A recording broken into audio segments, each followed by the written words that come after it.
Salut à tous, c'est Inspecteur Crypto, bienvenue dans la vidéo du jour qui va être une vidéo un peu plus fun. On va tout simplement regarder comment certaines personnes sont devenues millionnaires en pariant sur un seul projet. En d'autres mots, ils ont fait un coup de poker et ont réussi à devenir millionnaires.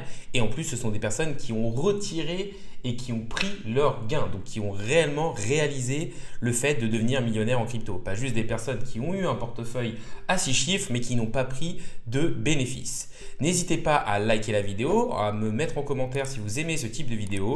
N'hésitez pas non plus à vous abonner, ça récompense le travail que je fais au jour le jour et ça permet de faire grossir la communauté. Mais passons tout de suite sur le thème de la vidéo du jour, à savoir les coups de poker qui ont permis à des personnes de devenir millionnaires en crypto. Alors il faut savoir qu'il y a différents types de personnes. Vous allez avoir par exemple les personnes qui ont été pionnières dans l'industrie des crypto-monnaies et qui ont investi au tout début du Bitcoin ou au tout début de l'Ethereum, car c'était des projets avec un énorme fondamental qui pouvaient changer la donne, mais c'était aussi très risqué. Il faut aussi savoir que ces personnes, d'accord, elles ont osé investir tôt, mais que beaucoup ou même la majorité de ces personnes ont vendu bien avant d'avoir fait des multiples de fois 100 ou fois 1000. Quand vous avez déjà fait fois 50 sur votre investissement, le plus intelligent et la meilleure gestion du risque, c'est de prendre des bénéfices et prendre beaucoup de bénéfices. Et aussi, il faut se dire que c'est important de rentrer tôt et au bon moment, mais que c'est aussi important d'avoir une stratégie de sortie pour justement pouvoir prendre ces bénéfices. La plupart des investisseurs ont revendu très tôt les bitcoins qu'ils avaient achetés à moins de 100 $ et la plupart de ces personnes-là ont fait des x10 ou des x20, ce qui est déjà très bien. Et c'est vraiment les personnes qui ont su holder et qui ont acheté très tôt et qui étaient là pour la tech qui, elles, ont réussi vraiment à faire des multiplicateurs énormes. Ensuite, on va avoir des personnes qui se sont dit je connais bien l'écosystème crypto, il y a un projet qui marche bien, je vais essayer de reprendre ce projet sur une autre blockchain.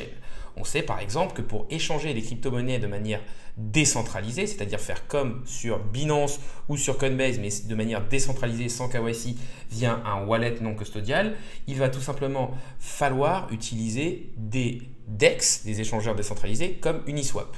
Et en fait, si vous voulez, une personne qui s'appelle Luc Bellemare, qui avait parié sur Binance et sur CZ au début, avait quand même réussi à faire un énorme multiplicateur sur le BNB, qui est la crypto-monnaie native de Binance. Il les avait achetés à 2 $ et on sait que c'est monté à peu près à 600 $. Donc il avait réussi à faire un énorme paltote. Et il s'est ensuite dit, Binance va lancer sa propre blockchain, la Binance Smart Chain. Il s'est dit, pour moi, je crois en Binance, je crois en CZ qui est le PDG de Binance, donc je vais tout simplement investir sur le nouveau échangeur décentralisé qui devrait être le leader sur la Binance Smart Chain, c'est-à-dire en gros le nouveau Uniswap. Et ce projet, il s'agit de PancakeSwap. Et en réinvestissant une grosse partie des gains qu'il avait fait avec le BNB, il a réussi à faire un plus de x80 et à devenir millionnaire en crypto-monnaie.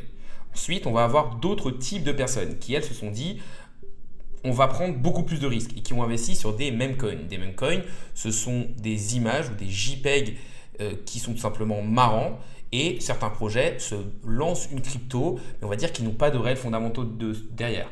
La plus connue, c'est le Dogecoin qui a été soutenu par Elon Musk, mais on a aussi vu récemment Pepe.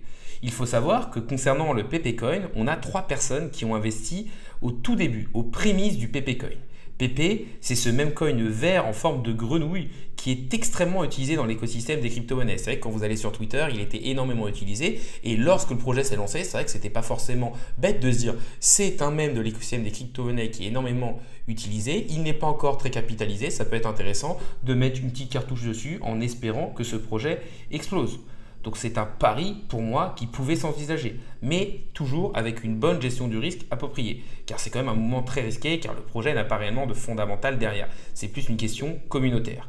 Donc on a une première personne qui avait misé un Ethereum pour obtenir 5,42 milliards de jetons et qui en a revendu 3,42 milliards pour 929 Ethereum. Un Ethereum est de nos jours aux alentours des 2000 $, donc ça fait vraiment 2 millions d'euros.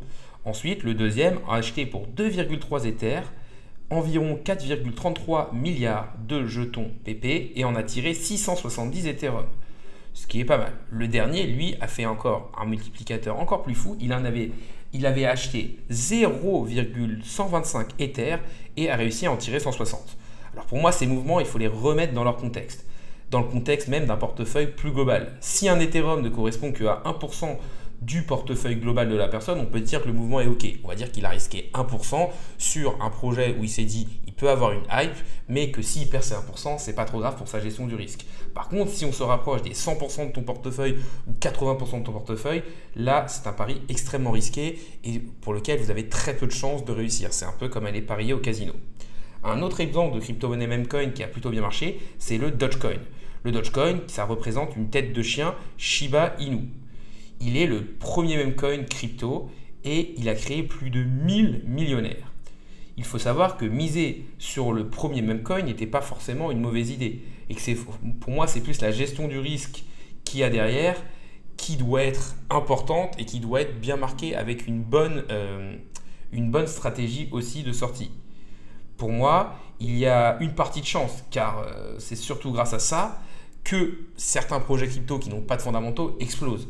Là, dans ce cadre-là, ça a été que le fait que Elon Musk aime le fait que cette crypto-monnaie soit un peu une crypto-monnaie du peuple, sans réels fondamentaux derrière, et du coup, il en a fait énormément de promotion. Elon Musk est quand même le patron de Tesla et de X, anciennement Twitter, et du coup, il a une énorme communauté et ça a fait rentrer énormément de personnes. Et donc, ça reste quand même un pari extrêmement risqué. On arrive sur la fin de la vidéo, donc déjà n'hésitez pas à liker, commenter ou à vous abonner, ça récompense le travail que je fais au jour le jour et ça permet de faire grossir la communauté. On va tout simplement conclure pour se dire que essayer de trouver des crypto-monnaies qui vont faire des multiplicateurs énormes, c'est bien, mais que dans un sens plus logique, c'est plus facile de trouver 2 x 10 et donc de faire 1 x 100 que de trouver 1 x 100 directement. Donc des fois, être trop gourmand, c'est pas forcément bon, mais il faut avoir une bonne gestion du risque parce que le capital, c'est le plus important. Et une fois que vous avez grillé votre capital, ça va être compliqué de pouvoir réinvestir pour gagner de l'argent. Alors que si vous faites que, entre guillemets, des x10, ce qui est déjà énorme dans le monde de l'investissement, là, vous allez pouvoir avoir un peu plus d'argent et surtout, vous saurez comment vous aurez fait. Donc, pour résumer, on va dire qu'il y a il y a plusieurs types d'investisseurs qui ont fait des coups de poker. Des personnes qui s'y connaissaient extrêmement bien dans l'écosystème ou dans un écosystème en particulier, qui se sont dit je vais essayer sur cette nouvelle blockchain de trouver le nouveau échangeur décentralisé qui va marcher de type Uniswap. Et donc là, c'est l'exemple de PancakeSwap. Et ça, on peut se dire que là, on voit qu'il y a par exemple Base, la blockchain de Coinbase, qui va lancer justement sa propre blockchain. Et là-dessus, il va sûrement avoir un écosystème qui va se construire et peut-être que l'échangeur centralisé qui marchera le plus sur Base permettra de faire des gros multiplicateurs. Donc ça peut être une idée d'investissement. Ce n'est toujours pas un conseil en investissement financier, faites bien vos propres recherches. Ensuite, on a des personnes qui se sont dit on va aller plus sur quelque chose de communautaire avec les mêmes coins. Là, clairement, c'est un pari extrêmement risqué et il faut avoir énormément de chance. Et après, on a eu les précurseurs, ce sont les personnes qui étaient là pour la tech, qui se sont intéressées au Bitcoin et à l'Ethereum très tôt et qui ont réussi à faire d'énormes gains. La vidéo du jour est maintenant finie. Salut à tous et à la prochaine.